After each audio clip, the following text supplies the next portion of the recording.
Hello friends, போன வீடியோல நம்ம கொஞ்சம் இம்பார்ட்டன்ட் கான்செப்ட்ஸ் எல்லாம் பார்த்தோம். இந்த வீடியோல ரெண்டு சம் பார்க்கலாம்.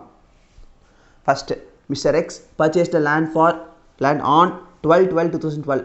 2012ல ஒரு லேண்டை பர்ச்சேஸ் பண்றாரு. for rupees 1 lakhக்கு பர்ச்சேஸ் பண்றாரு and sold it on 2019 for 60 lakh.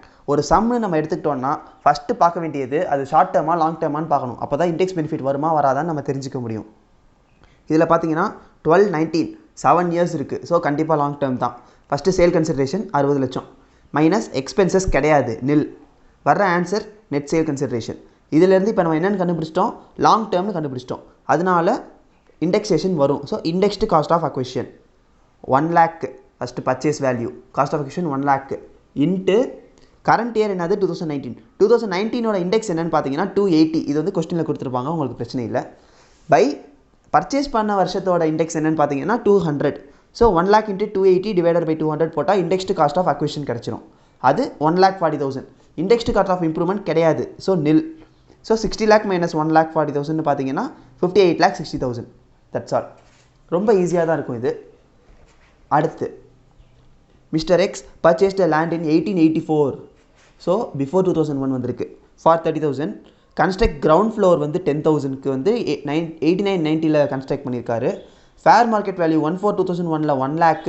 திரும்ப வந்து இன்னொரு அதில் வந்து கன்ஸ்ட்ரக்ஷன் ஃபஸ்ட் ஃப்ளோர் வந்து 2012-13ல் வந்து 2 lakhக்கு வந்து திரும்ப கன்ஸ்ட்ரக்ட் பண்ணியிருக்காரு. 2019ல் 56 lakhக்கு கொடுத்துருக்காரு. நல்லா நோட் பண்ணிக்கோங்க.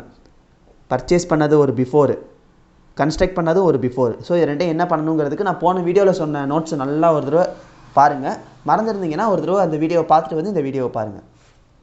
56 lakhக்கு விற்றுருக்காரு. So sale consideration 56 lakhs minus expenses இல்லை.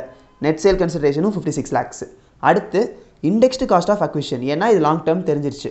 இண்டெக்ஸ் காஸ்ட் ஆஃப் அக்விஷன் என்னன்னு பார்த்தீங்கன்னா, காஸ்ட் ஆஃப் அக்விஷன் என்னன்னு பார்த்தீங்கன்னா என்ன ரூல் சொல்லியிருந்தோம், பர்ச்சேஸ் பண்ண வேல்யூ 30,000 தான். ஆனால் பிஃபோர் 1/4/2001னால அது or 1/4/2001 value whichever is ஹையர்னு பார்த்தோமா. So 30,000 or 1 lakh whichever is higher, 1 lakh தான் ஹையர். இன்ட்டு 280 ஏன்னா வித்தது 2019ல் 2019 இண்டெக்ஸ் வேல்யூ வந்து 280. அதே மாதிரி ஃபேர் மார்க்கெட் வேல்யூ என்னது 2001 இண்டெக்ஸ் வந்து 100. இதுதான் வந்து first indexed cost of acquisition. Index cost of improvement பார்த்தீங்கன்னா இந்த 10,000 எடுக்கலாமா எடுக்கக்கூடாதாங்கிற டவுட் வந்திருக்கும். எடுக்கக்கூடாது. ஏன்னா போன வீடியோவில் என்ன சொல்லியிருந்தேன், 1/4/2001க்கு முன்னாடி வந்து ஏதாச்சும் இம்ப்ரூவ்மெண்ட் பண்ணியிருந்தா அதை இக்னோர் பண்ணணும் அப்படின்னு சொல்லியிருந்தேன்னா, அதனால அந்த 10,000 இக்னோர் பண்ணிடலாம். இன்னும் வேறு என்ன இம்ப்ரூவ்மெண்ட் இருக்குதுன்னு பார்த்தீங்கன்னா 2 lakhக்கு இன்னொரு இம்ப்ரூவ்மெண்ட் இருக்குது. அந்த 2 lakhக்கு இண்டெக்ஸேஷன் போடணும். 2 lakh இன்ட்டு 280 டிவைடட் பை 200. ஏன் 280னா வித் சேல் வேல்யூ வந்து சேல் இயர் வந்து 19, அதனால் 280. அதே மாதிரி இம்ப்ரூவ்மெண்ட் பண்ண இயர் வந்து 2012-13, அதோட இண்டெக்ஸ் 200. இதை டிவைட் பண்ணால் வர்றது தான் இண்டெக்ஸ்டு காஸ்ட் ஆஃப் இம்ப்ரூவ்மெண்ட். இது ரெண்டையும் கழிச்சா லாங் டேர்ம் கேபிட்டல் கெயின் கிடச்சிடும். ஒரு பாயிண்ட் மட்டும் முக்கியமாக சொல்லிடுறேன். பிஃபோர் பர்ச்சேஸ் பண்ணால் காஸ்ட் ஆஃப் அக்விஷனுக்கு விச் எவர் இஸ் ஹையர் எடுக்கணும் அப்படின்னு சொல்லியிருந்தேன். ஆனால் அதில்கான இண்டெக்ஸேஷன் பார்த்தீங்கன்னா நமக்கு வந்து 2001லேருந்து தான் இண்டெக்ஸேஷனே ஸ்டார்ட் ஆகுது. அதனால 2001க்கு முன்னாடி எத்தனை வருஷம் முன்னாடி நம்ம பர்ச்சேஸ் பண்ணியிருந்தாலும் இண்டெக்ஸ் ஸ்டார்ட் பண்ண வேண்டியது 2001லேருந்து தான். ஸோ எப்போவுமே 100க்கு கம்மியாக வராது. அதனால் ஞாபகம் வச்சுக்கோங்க, ஒரு டிப்ஸ் மாதிரி எடுத்துக்கோங்க. Thank you friends. ஏதாச்சும் டவுட்ஸ் இருந்துச்சுன்னா கமெண்ட் செக்ஷனில் கேளுங்க. மறக்காமல் சேனலை சப்ஸ்கிரைப் பண்ணிடுங்க. Thank you friends.